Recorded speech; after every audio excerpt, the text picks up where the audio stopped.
This is episode 122. My podcast still sucks. Part 2. Sit back and relax. Let's get started. Parenting in the 21st century is ever evolving. And while you balance work, kids, and your sanity, it's easy to feel discouraged. Welcome to the Super Parent Syndrome with your host, Dr. Nick Fanning. So last episode, I very courageously admitted on my podcast that my podcast indeed sucks. It's not an easy thing to do. In fact, that was a little blow to my ego. But here's the thing. The only way I'm going to get better is by admitting facts and analyzing things and actually taking action with it. So here's the thing. I came to this realization, but this episode, we're going to dive in even deeper about why my podcast sucks. We're going to talk about content. So with content, it has to come down to the fact of that I got to analyze what is the whole point of listening to this podcast, any podcast, especially a daily one. So one that you're going to get to every single day. And if you're going to do one every single day, it's got to be short, it's got to be sweet and concise. But here's the thing. This is why people would listen to a daily podcast that I produce. Results. No other reason other than results. So here's the thing. I am not that funny. I am not that entertaining. I'm not going to distract you from your life. In fact, instead of distracting you, I'm going to bring attention to those things in your life that you need to be working on. So I am not one of those feel-good type of podcasts. In fact, what I'm going to try to do is slowly and surely change your life. So here's the thing. There's a couple things that I have to do in order to make sure that happens. One, I have to drop this weird need of mine for you to like me. Okay, so there's this fear of like rejection. There's this fear of, man, am I going to be good enough? Maybe I just don't talk about anything controversial. So that way people just kind of like, oh yeah, I've listened to it. It's okay. Yeah, I don't want to be okay. Good enough is no longer good enough. Here's the thing. I also need to polarize you. I have to either drive you towards action or I need to drive you away from this podcast. It's just like a magnet. So in a magnet, you have these two poles, and depending with magnetism, you're either going to attract things or you're going to repel things. And on the part that repels things, it's going to attract other things. And on the other side that is attracting things, it's going to repel things as well. A magnet is polarizing in the fact that it's either going to push you or pull you. And I got to do the same thing. My message is not for everyone. In fact, I'm going to hope to just drive some of you absolutely crazy so you go somewhere else. But the people that stay, we're going to get some damn results. Okay? Also, I have to invoke emotion. So here's the thing. You're not always going to agree with me. Okay? But I'm done being light, basically truth light or, basically impact light. We got to do things that are actually going to, you're going to, look back and be like, holy moly. I can't believe that, just day by day, little by little, I made this massive change and growth into my life. That being said, as I'm trying to invoke emotion, it's weirdly enough, that's really the only way we can make some changes. So here's what I mean by that. We have to use a pattern interrupter, okay? Meaning I need to shake you awake so that way you can actually embrace this new life, this new challenge, this new emotion in there. So here's the thing. What we typically do as humans is that we wait for this thing to happen to us, okay? It could be a health crisis. You have a heart attack, and finally they start to make a change to their diet. They finally decide to work out, or they rip their knee apart, and they finally decide to do some rehab, or they finally do some, basically get all that weight off their knees. It could be a financial crisis. Some people literally wait until the IRS is banging down their door, or that they're in bankruptcy. Oh, now I'm going to make some changes.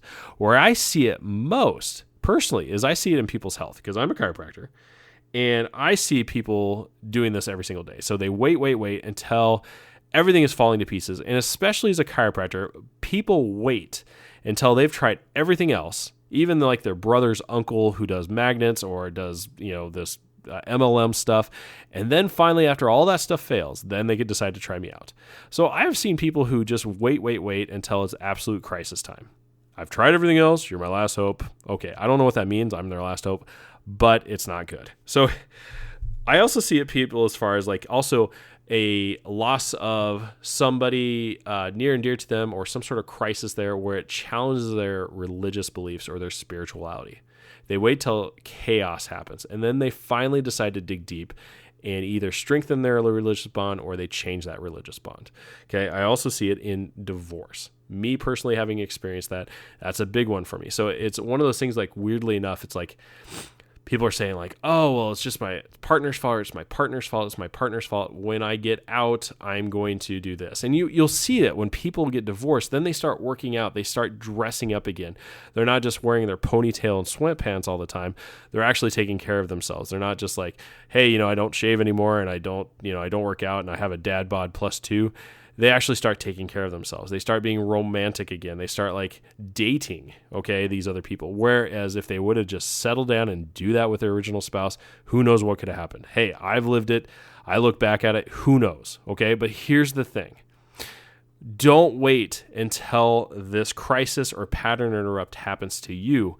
You instead need to search that out. And I'm going to be one of those sources for you. Okay, if you're listening to this, hey, let's sign up for the year. Let's get this done. I will tell you this, I'm only going to be doing it 5 days a week. I am not going to do it on weekends, okay? Crazy amount of, content. I want to make sure that it's more impactful, so I'm not just going to be checking boxes here. So what I mean is that you need to seek out chaos and you need to seek out growth, because as the expression is said, that growth only happens outside your comfort zone. That's true. Now, the beautiful thing is when you do it to yourself, you get to pick it, versus waiting until this big crisis happens. So what I mean by that is a good example of how this happens and what we do on a regular basis is that think about somebody who's working out.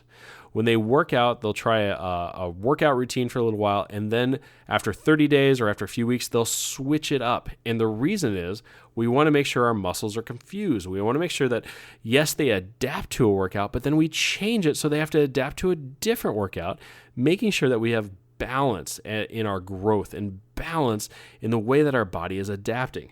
So imagine if we applied the same principle to studying religion, to studying politics, to making sure that you're a lifelong learner, learning new languages or traveling or whatever it might be, and you're choosing these things to get uncomfortable. Also, you need to study the opposition of whatever your tightly held beliefs are. In fact, vaccination is probably one of those things that's a hot topic right now at this moment. Study both sides. I encourage you to. If you're an anti-vaccinator, you need to be studying the other side. If you're a pro-vaccinator, study the other side, because guess what? There are intelligent people on both sides of this. I would study politics. I would study food, because the thing is that we have all these different tightly held beliefs, and if we can't strengthen our own stance by studying the opposite side, then maybe our side isn't as strong as it could be.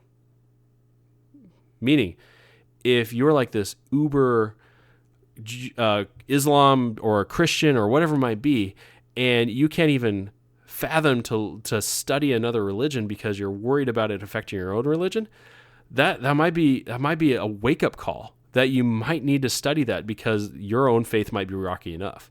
And by studying that religion, it may only strengthen your current one, or you might actually have to come to a real time with yourself and just say, oh, well, things aren't the way I thought they were. I need to consider things. Now, that would not be religion. That might be politics. That might be a view on health or using prescription meds or surgery or whatever it might be. There are stances on everything, but I encourage you to get out of your comfort zone and start studying, start becoming a student of life. Use that in your body, use that in your spirituality, certainly use that in your relationships, and definitely use that in your business. So the next year, we're going to get uncomfortable. That way, I can say a year from now that my podcast does not suck. This has been Dr. Nick. We've been talking about how my podcast sucks and how content relates to that. You in your own life have to look at your content and what you're allowing your body to be, allowing your brain to be exposed to, and up your game. If you haven't done so already, make sure you check out Pep Talk for Parents and sign up for our free e-newsletter. What it does is it comes to your mailbox every single day. There is a cheat sheet on what the podcast is about, what the action steps are, and it gives you, basically it's an easy print off if you need to and put it on your wall to make sure that you can drive towards action. Check it out. It is for free, and I will talk to you later. Anyway, parents, thanks so much for spending some time with me. Signing off. Thanks for listening to another episode of The Super Parent Syndrome. Please be sure to visit peptalksforparents.com for more content and our free newsletter. And remember, you are not alone.